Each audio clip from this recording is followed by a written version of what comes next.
Good evening and welcome to Tucker Carlson Tonight. Ever get the feeling that news stories come and go faster than they used to? Ask anyone in the news business. It's real. The OJ story lasted about a year. Now it feels like there's an OJ a week. Maybe it's the effect of staring at screens all day, jumping from snippet to snippet. Our brains have been rewired to think only in the present tense. Or maybe there's just a lot more news than there used to be. Some world historic crisis hits every 4 days, knocking the last world historic crisis from our collective consciousness forever. Once upon a time, people had a chance to digest their disasters. The Titanic, for example, sank in April of 1912. In 1982, the New York Times ran a front-page feature about Titanic survivors. 70 years later, people still remembered the story. Can you remember what happened 70 days ago? How about 56 days ago? Think back to that cobweb-shrouded period in our history. It was January of 2019. The federal government had just shut down. The president said we needed a border wall. The Democrats scoffed at him. They claimed the entire immigration crisis was, quote, manufactured. The news media heartily weighed in on that debate. In case you can't remember whose side the media took, here's a clip from our archives. Folks, the president has manufactured one heck of a political crisis for himself. Donald Trump is manufacturing a national security crisis. You will hear them say is that this is a manufactured crisis. It's not a national security crisis. From Nancy Pelosi down to Debbie Wasserman Schultz or anybody else who will give him a dime for this project. Because so it's manufactured. It's a manufactured crisis for the president to get a political win. We have a president who will go on TV tonight and lie and lie and lie some more. This is a manufactured crisis. All together now. Manufactured crisis. 6 syllables. Learn them, dear robots. Repeat them until they seem plausible. Move on. They'll never remember you lied. And that's exactly what they did. It's what they always do. But reality has an unpleasant habit of reinserting itself into these things. You can dismiss a crisis as manufactured, but that doesn't mean the crisis doesn't exist.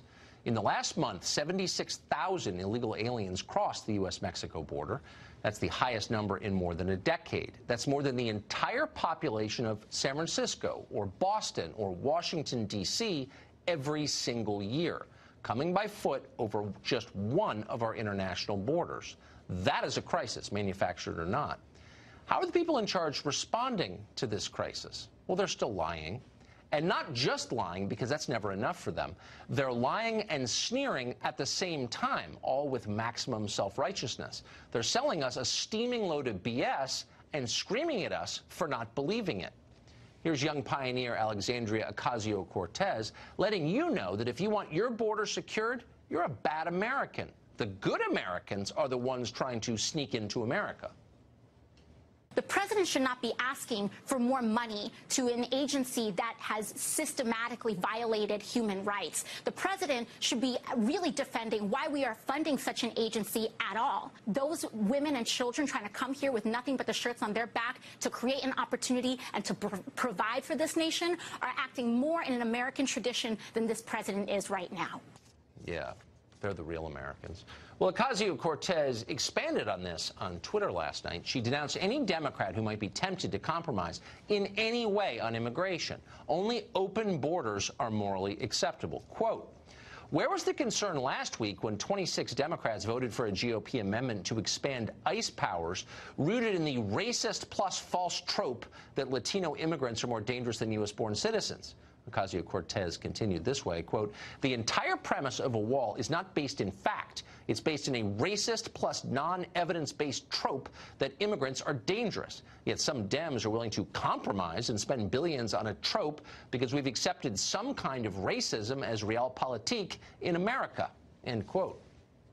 Racist! White supremacist! Anyone who disagrees with me is a Nazi.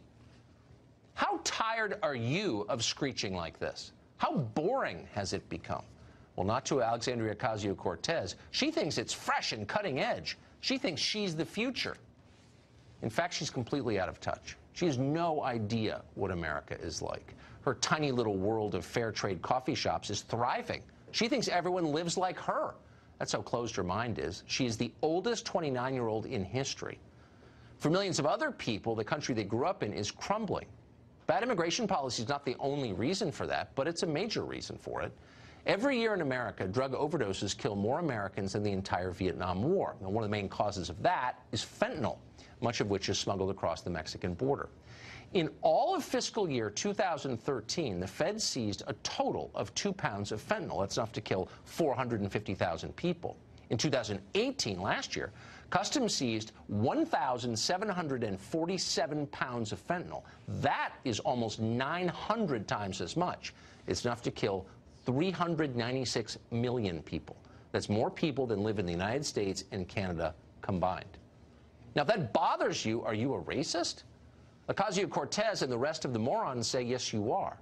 Everyone else understands that borders are what make a country. If you can't control who enters, you are a failed state. Just this morning, DHS Secretary Kirstjen Nielsen put it in perspective. She said that illegal arrivals at the Mexican border are set to hit 1 million by the end of this fiscal year. More illegals will come in the first 6 months of 2019 this year than came in all of 2017. That's a crisis. It's also a humanitarian catastrophe. Today's migrant flows have created a humanitarian catastrophe. In one study, more than 30% of women reported sexual assault along the way, and 70% of all migrants reported experiencing violence. Very unfortunately, because of the increase in violence at ICE, when we have families with children, we have to give every girl a pregnancy test over 10. This is not a safe journey. Wait, what? It's not safe to walk through the Sonoran Desert? Migrants get raped trying to sneak into America? You must be a racist if you think that. Quick, somebody tell CNN so they can denounce Nielsen as a white supremacist. Someone might believe her otherwise. Meanwhile, the border degrades. Unaccompanied minors keep showing up here. Word has gotten out that almost nobody will ever be deported from this country. Just claim asylum and get released. Everyone in Central America knows this. Why wouldn't they? Since 2000, the number of pending immigration court cases has gone from barely 100,000 to more than 800,000. About 22 million illegal immigrants already live in the United States. That's more people than the populations of 16 U.S. states combined. That is more than the entire New York City metropolitan area, just of people here illegally. But remember, it's not a crisis. It's a guaranteed Democratic majority for the next 100 years. And that's a good thing. Ask CNN. Enrique Acevedo is a Univision anchor, and he joins us tonight. Enrique, thanks very much for coming on. So I think, and my memory, as I age, gets a little bit spottier, but I think you were one of those assuring us this is not a crisis. Looking at the numbers, which I don't think you would contest because they're real, do you want to reassess that? Is it now a crisis? Well, the first time I came on your show last year, Tucker, I told you that the strategy, the administration strategy, was not working. It was only making things worse. I talked about a humanitarian crisis at the border. You laughed. You told me I was crazy. You told me I was lying and part of this liberal media conspiracy. And here we are 6 months after talking about a humanitarian catastrophe at the border. I said that by doubling down on the same failed policies of the past 50 years, President Trump was only making things worse. Here we are 6 months after talking about a strategy that simply hasn't worked. So that's what's happening at the border, and I hate to say it, but I told you so. Okay, and you know what? I stand corrected. You said things are bad at the border. I said everything is fine, Enrique. You're a racist. Stop spewing that propaganda. You talked about a security crisis at the border, Tucker, and there is no security crisis. There's a humanitarian crisis. Oh, okay. But there's, and for the people involved, it is by definition a humanitarian crisis. They're leaving their failed countries trying to get here. I get it. I've sympathized with them since day one. I still sympathize with them. So we agree on that. But for American citizens, when you have 22 million people living here illegally, that's more than 16 states combined in population, that's a crisis for us. That's what you denied, and I doubt you'll admit it now. And so that's just an estimate. Another estimate says, and this is, it just depends on which number you want to use. It says that there are half of that, 11 million undocumented people who have been living here for decades. So only larger than New York City. Not only, but that's, I get it. Right. So here's my question to you. How many would constitute a crisis? How many people do we have to let live illegally in our country before we say, you know what, we have to start deporting people? What's the number? Give me a sense, ballpark. I think there is a crisis. That's not what we're debating. There is a humanitarian crisis at the border, and a wall and limiting the number of people who can claim asylum legally, that's not going to make things better. That's actually going to make things worse. These refugees are turning themselves into Border Patrol agents.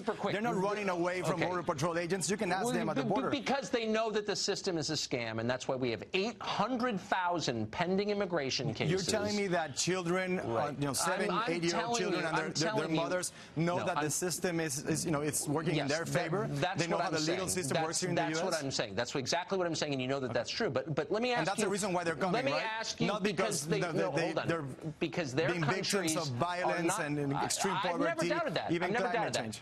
I'm an American, and my interest is in my country, which is the United States of America, and I don't believe that having tens of millions of people illegally in your country or using social services is good for my country. It may be good for theirs, it's not good for mine. Why is it not good for the country? Living in this country. Does it make the country worse, Tucker? I would like to know. It's very simple. It's very simple.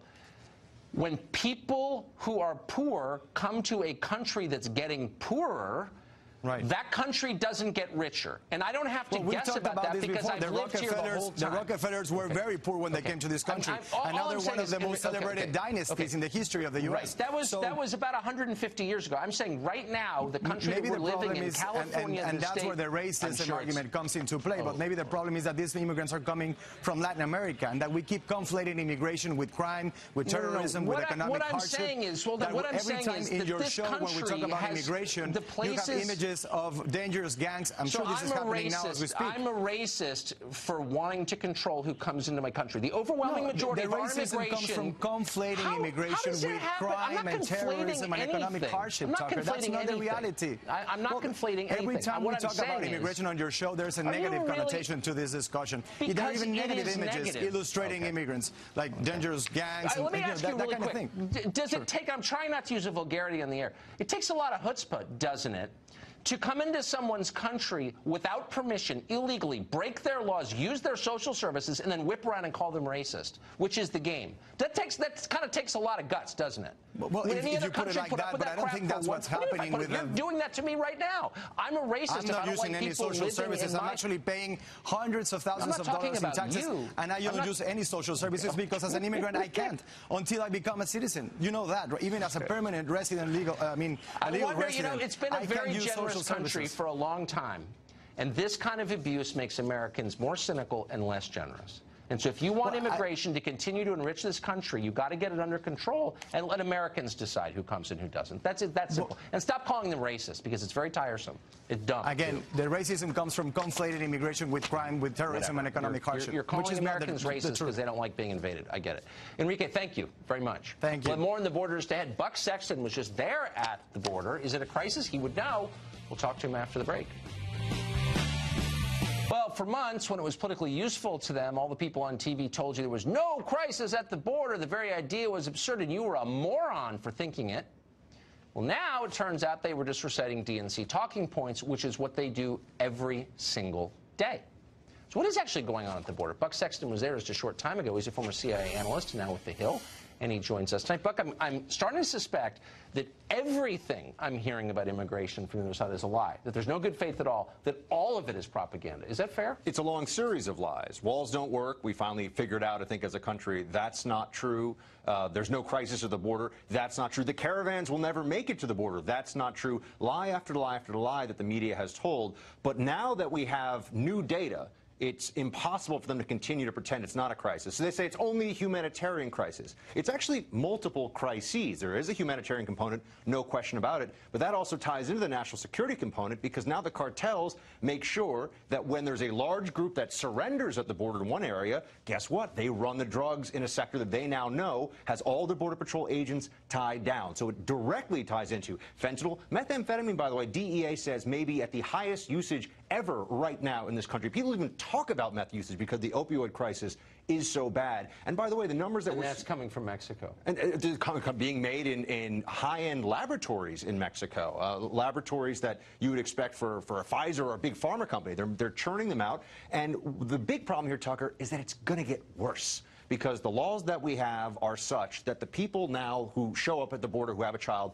are guaranteed to stay. There is no way to change this. I was on your show, actually, that other activist gentleman was on a few months ago, and we had this exchange where it was, why couldn't the entire country of Guatemala just say, well, as long as I have a kid, I'm going to come to the U.S. border and know that I'll get into the United States? Under the law right now, we are testing that theory out. The word is out. The numbers are going to get bigger. And we have no means of stopping this right now unless Congress actually does something, because this is what the law says. And if you complain about it, you're a bigot. Would any other country put up with this? Absolutely not. And this is what you really see, and I think this also came up in your last segment, is the Democratic Party is not opposed to illegal immigration. I mean, I think that's pretty Well, they're not blatantly for America. They're actively against America. I mean, I don't think there's any other... I'm a charitable person. It's Ash Wednesday. I want to be a good Christian. But I don't know what other conclusion you reach. Well, they don't believe in sovereignty. In fact, if you use the word sovereignty now, people in the Democratic Party look at you a little bit strangely. Rule of law, obviously, is largely out the window here. They keep saying, they play this game of, if you surrender, you're seeking asylum. Well, as we know, people within 24 hours often now, because they've overwhelmed the system. And this is intentional. We also know this from Border Patrol. They have been told, they have seen this themselves. People are now showing up. They know the system. They know the game. And if they have a kid with them, guess what? They're going to be on a plane, in many cases, to wherever they want in the United States, never to be seen again by U.S. authorities. So that's also very different. When people were playing this game, this is another lie, Tucker, about how the numbers aren't as bad now as they used to be. Well, the numbers in 2005, the 1990s, when that was a particular surge of illegal immigration, a lot of those people were being deported back to Mexico right away. It was really a catch and release back into Mexico often, whereas now these other than Mexican, OTM is what they call them, when they get to the border, they can't be sent immediately and deported back into Mexico, so they get released in the interior of the United States, and no serious person thinks they're going to be deported. This is an open door policy. If you have a kid, we have an open border right now if you come from a non-contiguous country and you show up and say, I want to stay. It's crazy. It's absolutely nuts. Crazy. And if you tolerate it, you clearly... You know, it's a hostile act against the country. I don't see any other way to read it. Buck Sexton, thank you so much. Great to see you, as always. Tom Homan is former acting director of ICE. He knows a lot about this. He joins us tonight. Tom, thanks very much for coming on. So the argument, to the extent you can call it that, from the other side is often, look, the details don't matter. What matters is that the Trump administration has constructed cages, and they'll get teary as they tell you this, into which, for reasons of racism, it is throwing Latin American children and letting them languish. Well, is that true? No, it's not true. And I watched the hearing today, and I respect Chairman Bernie Thompson, but he accused the Secretary of misleading the American people and misleading the committee. He is misleading the American people because, first of all, they're not cages, all right? They're chain link dividers, go all the way up to high ceiling, that separate children from unrelated adults. If we didn't do that back in 2014 and 15 when they were built, then the first child gets molested by an unrelated adult, what happens? Now they were under investigation for that. So these are chain link fences separating vulnerable populations, unrelated adults. I'm confused. They were built in 2014 and 15. Trump wasn't president then. Barack Obama was president. I was there when they were built. These cages, they want to call them, but these facilities where we house families were built under President Obama and Secretary Johnson. I was there when they were constructed. Did Democrats say anything about it? They absolutely did not raise hell back then, but now all of a sudden it's a terrible thing. And they yell about family detention and locking families up in a family residential center. When President Barack Obama was president, we had 100 family detention beds. Under his administration, we built 3,000 more. I built them. So for the Democrats to mislead the American people saying these are Trump's cages and we're locking families up, first of all, they're treated very well. They're treated a lot better now than they've ever have been. But these facilities, without a doubt, were built under the Obama administration because I was there when they were built. And it's very easy. The Democrats, they want to investigate it. FOIA the acquisitions paperwork. FOIA when these facilities were built. It's clear when they were built, 2014, 2015. Well, why does I mean, Democrats obviously have their own motives for not saying that. They're a political party. But why wouldn't people who are reporting on this for a living make that clear, that we've had these since the last administration, like them or not? I mean, that's the fact. I've never heard that. I'm not a politician, and I'm not running for office. I'm a career cop for 34 years. I just can state facts. But as a citizen, the media is anti-Trump. Look, I think the story is 90% of stories are anti-Trump. The Democrats, they know the border's out of control. Anybody who doesn't recognize that is just ignoring the facts. But their hatred for Trump is more important than their responsibility to protect our nation, protect our borders. That's just a stone cold fact, and it's unfortunate. I've never seen anything like this in my 34 years of doing this job. It's incredible. Quickly, drill down on that. What do you mean you've never seen anything like this? I've never seen our representatives elected by the people to defend this nation, to ignore the very sovereignty of this nation. It's not a nation without borders. It's not only about enforcing laws that they enacted ICE and Border Patrol is doing nothing. They're not making any of this stuff up. They're enforcing laws that Congress enacted, but Congress will rather vilify the men and women of ICE for enforcing their laws and then making changes in the law if they don't like them. I've worked for 6 presidents, starting with Ronald Reagan. I respect every president I work for because I respect the office of the presidency. Yes. That is no longer around. I mean, there are people, President Trump is our elected president, elected by the people of this country because of the issues that he thinks are important to this country. He's trying to fulfill his promises, and he's hated by the other party for it. This is not the America I grew up in. It's certainly not the America that we should be in, and I'm hoping we finally got a president who believes in getting that America back, that you don't kneel for the national anthem. You serve your country, and you serve it proudly, and in my 34 years of everything anything like it, when I watched the hearing today, it was theater. It's not getting to the facts of family tension and zero tolerance and family separation and the issues they want to bury today. This was theater. This is theater. They don't care, and it must be extremely frustrating as someone who spent his life working on this. Tom Homan, thank you very much for that. Appreciate it. Thank you. It's more obvious by the day that Democrats will make a push to impeach the president. Obviously, they're going to. Some party veterans, Democratic Party veterans, are warning that's not a good idea. We'll explain that next with Dana Perino. This deplorable, despicable human being that occupies the White House should not be there. They say, Maxine, please don't say impeachment anymore. And when they say that, I say impeachment, impeachment, impeachment. Well, just last year, Democratic leaders told us that impeachment was not on the agenda. Nobody believed them. Now, impeachment might be the only thing that can hold together their fractured, outraged party. Congressman Jerry Nadler of New York concedes impeachment is coming, even though evidence to support it has not yet been found, but will be. Do you think the president obstructed justice? Yes, I do. If that's the case, then is the decision not to pursue impeachment right now simply political, if you believe he obstructed justice?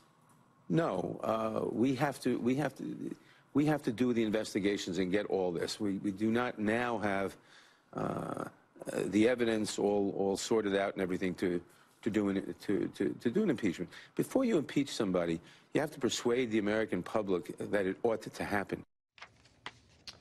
Some Democrats, though, are warning that an impeachment trial could damage the Democratic Party, and that's bad because the Democratic Party is the most important thing, always.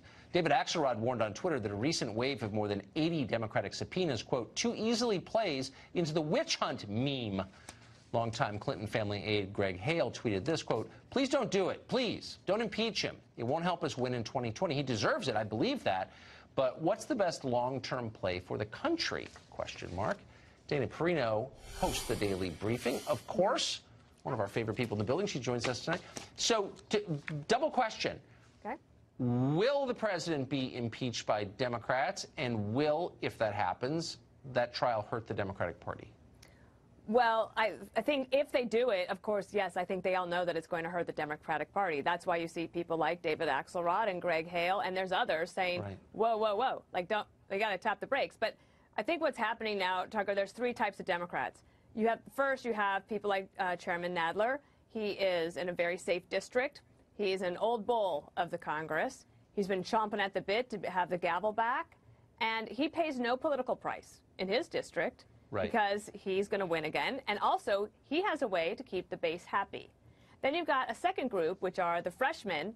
They won in very tough districts, right? They're in 40 seats. Most of those were in Republican-held districts that could easily be switched back in 2020 to Republicans because that's how swing districts work.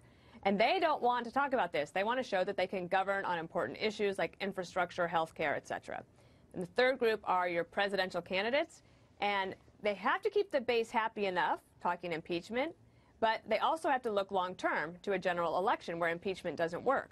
And just last week, Axios said that all of the candidates that go to Iowa right now, they're not talking about Trump, they're not talking about Mueller, they're not talking about Russia, they don't talk impeachment. They don't want to talk about it. So they're in a little bit of a box because the base wants it. The old guard knows that it shouldn't happen, but sometimes it's inevitable that you have people like Jerry Nadler who say, I've got the gavel, I'm going to use it. I wonder if insurgents like Ocasio-Cortez could do to the Democrats what Trump did to the Republicans, which is just outflank them and use social media to do it, demand that they live up to their promises, which in effect are to impeach Trump. They call him a criminal. How can you not impeach him? I mean, Could they force the party to do it? Well, sure, like they could get mad at the establishment, right? They could say, what are you afraid of? Like, why can't you do this? And they'll be like, well, you know what, you have to stay in power. We have to be able to do this correctly. But here's the other thing, is that President Trump does better when he has a foil, when he has someone to go up against. Right. And the House Democrats are now that foil. It's not just Pelosi, right? He seems to actually kind of get along and even respect Nancy Pelosi. But the others, like the left, now he has something to push back against. So, again, you get to 2020, an election, not a midterm, it's not a referendum on the president, it's a choice between two people. And just like what happened with Bill Clinton in 1998, right, his popularity went up when the Republicans tried to impeach him. Right. And did Republicans actually lost seats in that midterm, which is, I think it's only happened twice in, 100 years, and that was definitely one of them. So finally, quick, do you think it's possible that the leaders of the Democratic Party, Pelosi, for example, keep this contained? I think it'll be very difficult, and I think if you look at the debate that the House Democrats are having just right now about whether to have a resolution on the floor to condemn anti-Semitism, like they can't even do that, right? So who is really the leader of the Democratic Party right now? I'm sorry. I'm sorry to laugh. It's just I know you're not laughing at me. Calling everyone else immoral can't pass a resolution against anti-Semitism? It's a really hard, it's a tough choice. It tells you a lot. Dana Perino, it is never tough to talk to you. It's always a pleasure. Love seeing you. Thanks, Tucker. Thank you. Fox News alert for you with exclusive new details tonight on this show about the case of conservative activist Hayden Williams. He was attacked, you might remember, while trying to recruit conservatives at UC Berkeley. Harmeet Dillon is an attorney. She represents Williams, and she joins us tonight with the latest. Harmeet, thanks a lot for coming on. So this was caught on tape. It should be fairly straightforward. What do we know? Well, Zachary Greenberg, who is not a student at UC Berkeley but sort of floats around on the campus, assaulted Hayden Williams on the video that has gone viral all over the country without provocation. He cold-cocked him, and Hayden has sustained injuries to his face as a result of that and his phone.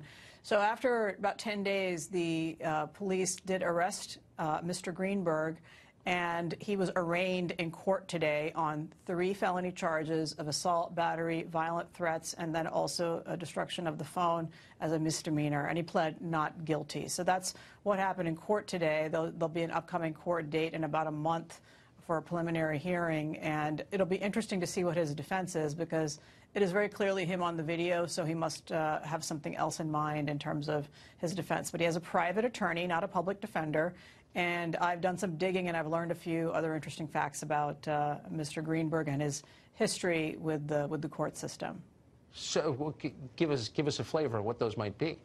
So Mr. Greenberg, over the past couple of years, has had numerous incidents where he's filed restraining orders against his roommates in multiple group houses and then moved out of those group houses.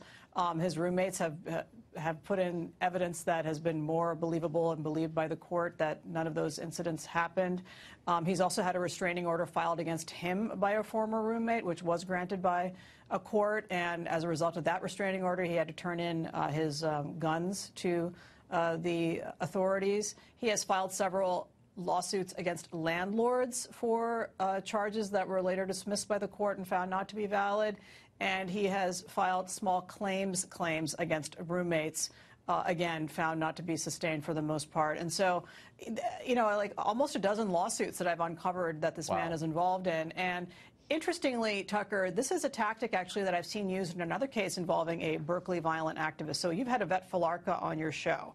We sure and have. Falarka has filed false restraining orders against conservatives on the Berkeley campus. That there's a case that I'm involved in that's now in the Court of Appeals on that, where we defeated a false restraining order by her. So I think this is one of the growing tactics of the left, potentially, is doing this. And he does this with fee waivers, so he isn't paying the fees, claiming that he's indigent. And he has no visible means of support, but his lawyer told the reporters today outside the courtroom that he was on the campus studying in the library, but not as a Berkeley student, but studying somewhere else. So there is a lot yet to be known about this guy, what motivated him, but clearly he has anger issues. One of the people in the lawsuits described, marijuana use, and certainly there's a gun, at least one gun involved in his possession. And so a lot more to be asked about this guy, and how he has private counsel and why is he pleading not guilty. So exactly. We'll see He's what got happens. A private lawyer. Another angry rich kid. There are an awful lot of those on the left, as you know. Great to see you. Thank you very much. My pleasure. The actor Will Smith is being attacked for his latest film role. His critics say, literally, he has the wrong skin color. He thought that attitude disappeared 50 years ago. It lives on the left. That story is straight ahead.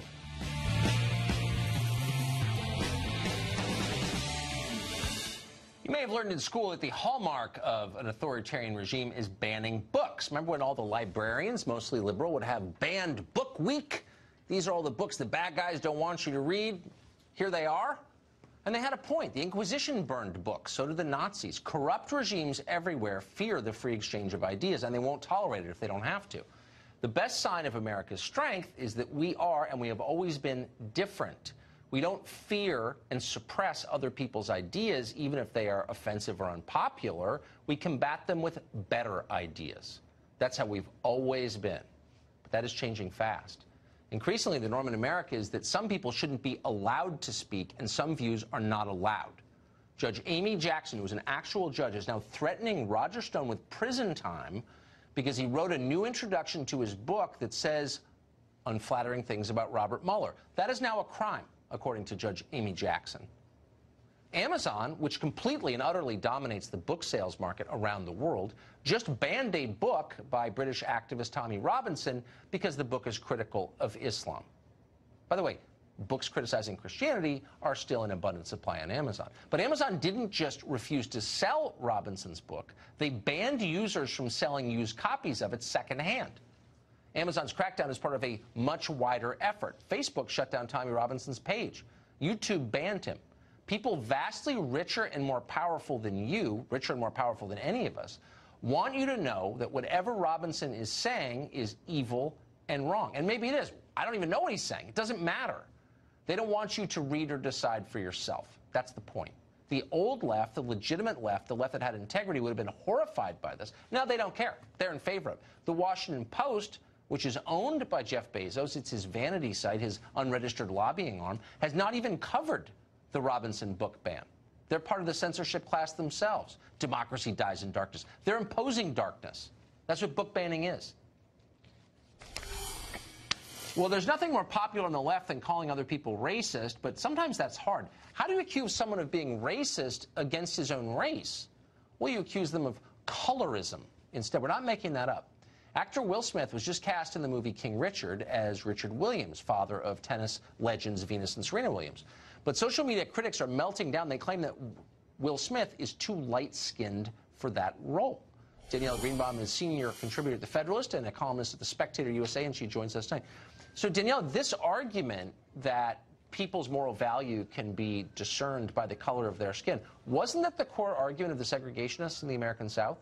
It was. And actually, Tucker, you and I discussed this summer with the Scarlett Johansson controversy. We're seeing over and over again that the activist mob is deciding that whether you get to play a role in a movie has nothing to do with your skill, but is rather just about what you look like. But, I mean, I've got a bunch of kids. I went to school in this country myself. From the first grade all the way through college, you are taught correctly that one of the great sins in American history was Jim Crow, which was a very elaborate system based on exactly this precept. Your value corresponds to your skin color. Right. How can the people who claim to be against Jim Crow make this case? They can't, or they shouldn't, but they're trying to. And it's a total slap in the face to anyone who's fought for equality and who's fought to have a society in which we don't judge people on the color of their skin. So to get to the specifics of this case, they're saying that Will Smith is not black enough, or I hate even to say it, it's so disgusting, but that he's somehow the wrong color. How is he responding to this? That's exactly what they're saying, as if they've brought, a tape color up to his skin and are saying, you're one too many shades too far removed from what the person you're supposed to portray is actually looks like. And so far, I think he's kind of seems to be standing his ground. I hope he doesn't follow the path that has been set out before him by other actors who have cowed to the mob and said, you know what, I'm not going to do this. I've clearly crossed a line. I've clearly done something that polite society doesn't do. I think he brings a lot to any role. I think he's a great actor, and I think he's one that brings audiences, and that's probably part of why he was chosen. So I think it'll be a real shame if he kind of gives in to the pressure that he's currently facing. Has anybody stood up and said, wait, this is insane. We've become what we said we hated. We're the problem? Has anyone sort of turned the lens inward and admitted the rot at the very core of the modern left on the question of race? I would be so pleased to see that. I haven't seen that piece, certainly not out of the left. And it's exactly what you just said. It's the modern left. The historical left would be so disturbed by this argument. They would be aghast that we're once again totally judging people and putting them into boxes based on not just now the color of their skin, but the precise shade of their skin. But unfortunately, the left of today is one that actually loves to judge people based on their identity. Yeah, and you know that because they're the ones calling other people racist. Will Smith is the wrong color. He shouldn't have a job. You're a racist. Like, self-awareness is in short supply. Danielle, thank you. You were great. It's nice to see you. Nice to see you. Well, Democrats have told us for a couple of years that the 2016 election was rigged by Vladimir Putin, the arch bad guy of all time. So, shouldn't they be demanding that Hillary Clinton run again to claim her rightful post as president of the United States? But they're not. That's interesting, and we'll investigate it after the break.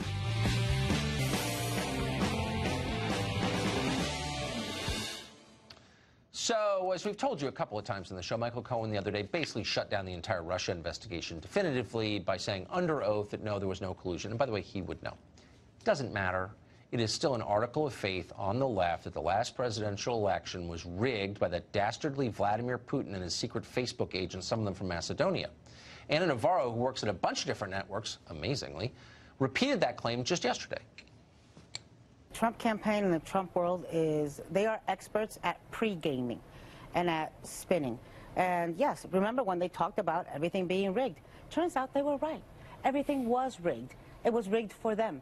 They had the help of the Russians. So you got to wonder, at a time when, I mean, I don't care what they say about the unemployment rate, our labor force participation rate is appalling. There are millions of people who want to work who aren't working, should be working, and Anna Navarro has like 3 different jobs.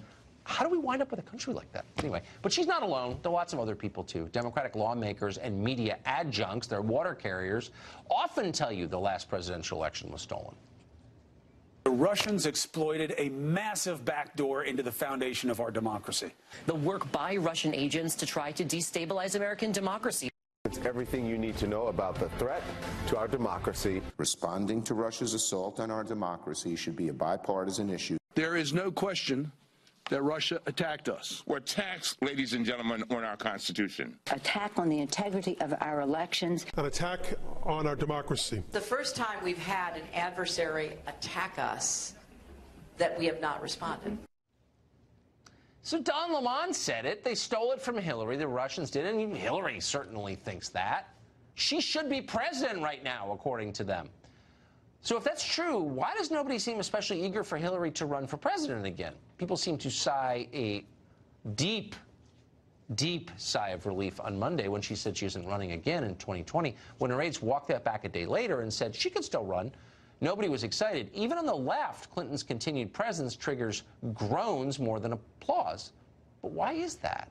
She was robbed in 2016. She's a martyr. Why shouldn't she come forth to claim her rightful place on the American throne? We asked that question of Quentin James. He's founder of the Collective PAC, and he joins us tonight. But thanks a lot for coming on. So, super simple. I just want to take the claim at face value. Putin stole it from this poor woman. Yes, she's rich and famous, and she's got her own plane. But I feel bad for her because she should be president. So why aren't Democrats encouraging her to run again? Thanks for having me on, Tucker. Listen, I don't think folks are saying that they don't want her to be president. Hillary Clinton has said that, and so they're very much taking her lead. She has stepped up to found a new organization, Onward Together, that is supporting a new generation of Democratic activists and progressive kind of movement leaders. And so this isn't really about rehashing 2016. I think what we are calling for, though, is for Trump to be held accountable to what we did see happen in 2016 with Russian interference in our election. Every intelligence agency in this country has said that Russia influenced our election. Why is our president running away from this investigation, running away from finding out the truth? That's the question I think that's before all of us. Okay, I know. It's about crushing Trump. I get it. It's been going on a couple of years now, and I know that Coast Guard intelligence is on board with the fact the Russians did that. But if you really believe and the CIA and the NSA. Whatever, okay, yeah. I mean, they're totally nonspecific about. I mean, what does that mean? They never told us what it means, actually. And so I still don't know. That's why Robert Mueller is still investigating. We are waiting for his investigation to be over. Absolutely, and we're waiting with bated breath. But there's a victim in this crime, if it was in fact a crime, as you allege, and that's Hillary Clinton. And she should be president, and she's not because of those darn Russians. So why is nobody making any effort to make it right, to make her president again? How in the world can Kamala Harris, who was not the victim of a Russian plot, how can she step up and try to be president when Hillary Clinton still strides the earth? I'm serious. But Tucker, making it right isn't putting her on the ballot again. This would be, again, her third time running for president. She won last time. You already told me that. She won, but the Russians stole it from her. She did receive 3 million more votes than Donald Trump. Well, then, yes, that is fact. Then I'm but confused. She said she does not want to run for president again. And so let's take her word and her lead for that. Let's move on as a party, which we've been doing. Wait, hold on. So, but if she came out tomorrow and said, actually, I want to be president, you'd be, of course, all in behind her, right? Every Democrat would be. How could you take someone who had it stolen from her and not endorse her? Listen, Hillary Clinton is one of the most accomplished public servants in American history. If she wanted to run for president, I'm sure that our party would welcome her into the race. Would you welcome her? Would you say to Kamala Harris, come on, she just had it stolen from her. Listen, Tucker, look, I'm playing games with you. You know the truth, which is no one thinks it was stolen from her. They all look down on her. She's the past. They have zero interest in her running. And if she announced tomorrow, you would attack her, and you know that. Who would attack her? No, Tucker. This, again, is one of the most accomplished public servants of either party in American history. She's not accomplished if she wanted to run, she deserves every right to do so. But what we know is that for some reason, Vladimir Putin and the Russians did not want her to be president in 2016. Because they feared her, because they don't like strong women, right? That's what she said. We still do not know why in addition Donald to being Trump and the Republican Party accepted their help. 34 individuals in the Trump orbit have been indicted or charged in some form or fashion with the Mueller investigation. We don't know where this is going to end. And so we can talk about Hillary Clinton, or we can talk about the truth of why Russia interfered in our election. Hilarious. It's hilarious. I mean, not a single American. But it's factual, though. That's the challenge. It's literally not factual. Not a single American has been indicted. No. Not a single American. Not one. And if I'm wrong, tell me who that person is, because I missed the news. I'm pretty sure there have been 12 people directly who were associates of Donald Trump's campaign. Yeah, I'm sorry. I'm sure that's true. But not one of them for affecting the outcome of 2016. That's not even been alleged by Robert Mueller or any prosecution. Not yet. We're not done with the investigation, Tucker. We don't know where this is going to go. Okay, super quick. We've only got 10 seconds left. Sure. If it turns out that Mueller says, yes, there was collusion, will you demand that Hillary Clinton take her place on the throne? Listen, that would be a question of constitutional changes around how do we replace a president, right? So obviously, if Donald Trump is impeached, we're looking at Mike Pence becoming president. Look, her if he's husband impeached, was president. Nancy Pelosi, she has a right to be president. That's always come on now. No one's calling for anarchy here, Tucker. Okay. Quentin James, thank you very much. Great to see you. Thank you. Thanks for having me on. I wish we could go on forever, but we can't. We're limited by the laws of physics. Our hour is done. We'll be back tomorrow night, 8 p.m. The show that is the sworn enemy of lying, pomposity, smugness, and groupthink. Sean Hannity is live from New York.